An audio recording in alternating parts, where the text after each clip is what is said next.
Hello बच्चों, let's read the question. The question says, which of the following is known as stress hormone?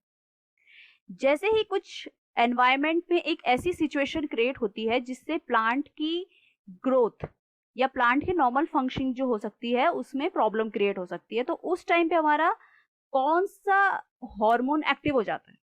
तो इसमें हमें 4 option दिए गए हैं, इथाइलिन, ऑक्सिन, एब्सिसिक एसिड और जिब्रेलिन एसिड।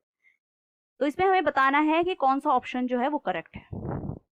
तो सबसे पहला हम इसका की पॉइंट जान लेते हैं। The key concept is function of plant growth regulator, जिसको हम नॉर्मल भाषा में प्लांट हार्मोन भी बोलते हैं। तो जो हमारा पीजीआर होता है या फिर प्लांट ग्रोथ रेगुलेटर या फिर फाइटो हार्मोन होता है, वो 2 टाइप के होते हैं। आपको ये प्लांट में 2 टाइप के मिलेंगे।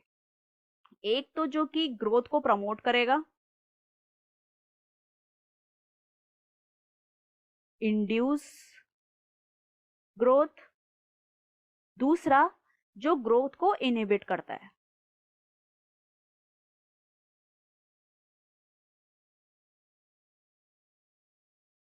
जो ग्रोथ को प्रमोट करते हैं उसमें एग्जाम्पल है ऑक्सिन, जिब्रेलिन,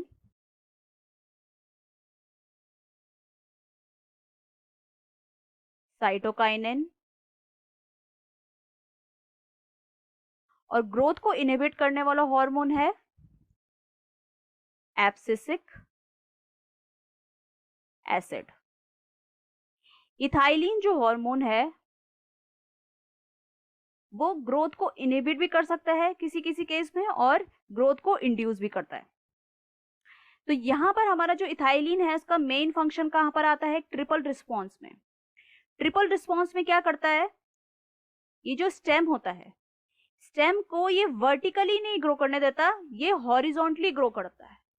ग्रो करने में उसको हेल्प करेगा। इससे क्या हो जाएगा, जो स्टेम है वो छोटी मोटी हो जाती है, लंबी नहीं रहती है, छोटी मोटी हो जाएगी। दूसरा, ये सेनेसेंस को प्रमोट करता है। फिर आता है हमारा ऑक्सिन। ऑक्सिन का मेन फंक्शन क्या होता है? ये एपिकल डोमिनेंस में रोल प्ले करेगा।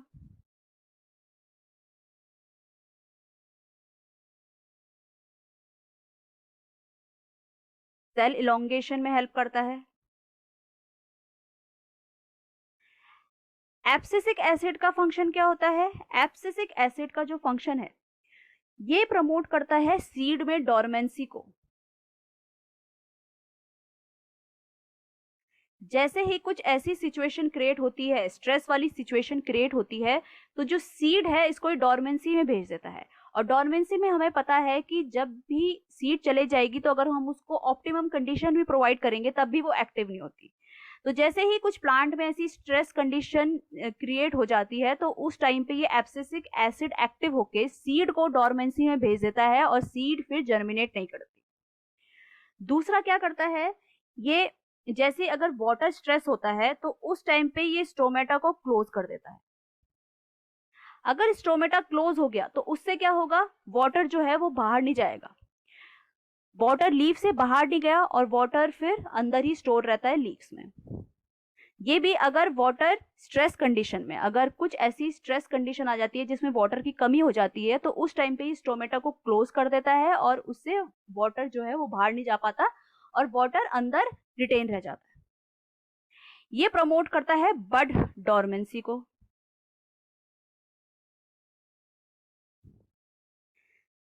तो इससे हमें पता चल गया कि भाई स्ट्रेस कंडीशन में हमारी कौन सा हार्मोन एक्ट कर रहा है? Abscisic acid. क्योंकि ये स्ट्रेस कंडीशन होने की वजह से सीड को डोरमेंसी में भेज रहा है, बड को डोरमेंसी में भेज रहा है, स्टोमेटा को क्लोज कर दे रहा है। जिब्रेलिक एसिड का फंक्शन मेनली स्टेम इलोंगेशन में आता है।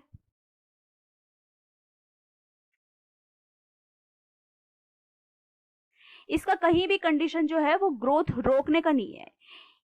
जिब्रेलिक एसिड ऑक्सिन और इथाइलिन, इन तीनों का फंक्शन जो है वो ग्रोथ को इंड्यूस करना है। बट जैसे ही कुछ स्ट्रेस कंडीशन आती है प्लांट में, हमें क्या चाहिए कि भाई प्लांट में जो ग्रोथ हो रही है वो रुक जाए। तो रुकने वाला काम जो है, रोकने वाला काम कौन करता है? Abscisic acid. उस टाइम पे ये जो ग्रोथ इंड्यूस करने वाला हार्मोन है उनका काम नहीं चाहिए, उनकी जरूरत नहीं है। हमें जरूरत है जो ग्रोथ को इनिबिट कर दे, उस टाइम पे रोक दे। तो उस टाइम पे हमारा जो रोल प्ले करता है वो है एब्सिसिक एसिड। तो इसका correct answer is abscisic acid.